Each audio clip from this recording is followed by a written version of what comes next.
সম্প্ৰতি দেখিবলৈ পোৱা গৈছে প্ৰাণৰ শিল্পী অসমীয়াৰ স্বাভিমান অসমীয়াৰ জাতিসত্তা জুবিন গাৰ্গৰ যি ৰহস্যজনক মৃত্যু বা হত্যাকাণ্ড এই লৈ এতিয়া সৰ্বত্ৰে যি প্ৰতিক্ৰিয়া সেয়া অব্যাহত থকাৰ মাজতে এতিয়া ছাত্ৰ সন্থাই সদৌ অসম ছাত্ৰ সন্থাৰ নিৰ্দেশত আঞ্চলিকে দেখিবলৈ পোৱা গৈছে পষ্টাৰিং কৰা হৈছে আৰু যি হত্যাকাণ্ড এই হত্যাকাণ্ডৰ ন্যায় বিচাৰি এইদৰে পষ্টাৰিং কৰা হৈছে শাৰদীয় দুৰ্গোৎসৱৰ ম্লান কৰি এতিয়া দেখিবলৈ পোৱা গৈছে যে জুবিন গাৰ্গৰ যি হত্যাকাণ্ড প্ৰাণৰ শিল্পীগৰাকীৰ যি ৰহস্যজনক হত্যাকাণ্ড এই হত্যাকাণ্ডৰ ন্যায় পাব লাগে আৰু এই হত্যাকাণ্ডত জড়িত প্ৰতিগৰাকী ব্যক্তিক অতি শীঘ্ৰে গ্ৰেপ্তাৰ কৰি উপযুক্ত শাস্তি দিয়াৰ দাবীত এতিয়া সৰব হৈ পৰিছে ছাত্ৰ সন্থা।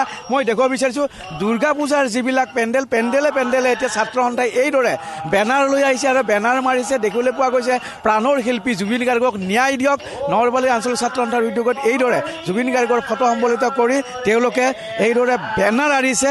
যিবিলাক পূজা মণ্ডপ আছে পূজাৰ মণ্ডপে বেনাৰ অঁৰাৰ লগতে নলবাৰীৰ বিভিন্ন প্ৰান্তত ৰাজহুৱা স্থানত এইদৰে আঞ্চলিক ছাত্ৰ সন্থাৰ উদ্যোগত বেনাৰ আঁৰি দিয়া হৈছে।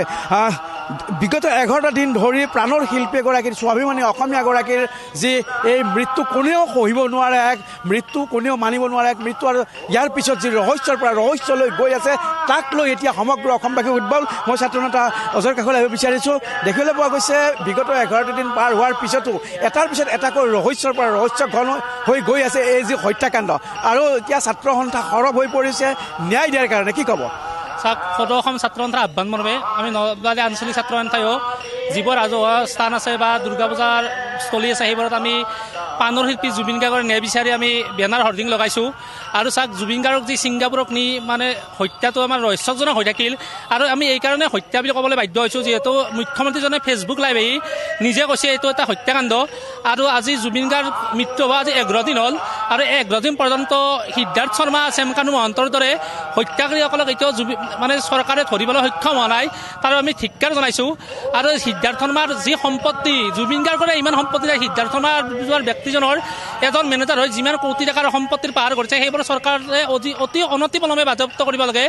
আৰু শ্যামকানু মহন্তৰ যোৱাকালি CID যি 30টাতকৈ অধিক চৰকাৰী চিল মোহৰ পাইছে এইবোৰ ক'ৰ পৰা আহিল আমি ভাবিবলৈ বাধ্য হৈছোঁ। এইবোৰৰ দ্বাৰাই তেখেতে চৰকাৰৰ নামত কিবা ভণ্ডামি কাম কৰিছিল নেকি সেইবোৰো চৰকাৰে চাব লাগে।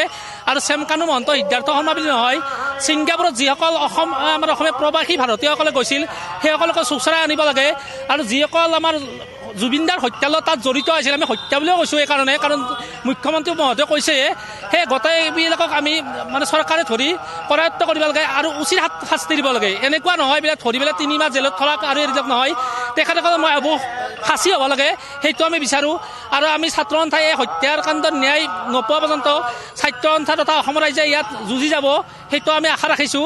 আৰু চৰকাৰে ইয়াৰ ওপৰত এটা ভাল ব্যৱস্থা ল'ব যাতে জুবিন গাৰ্গে ন্যায় পায় সেইটো আমি বিচাৰিছোঁ।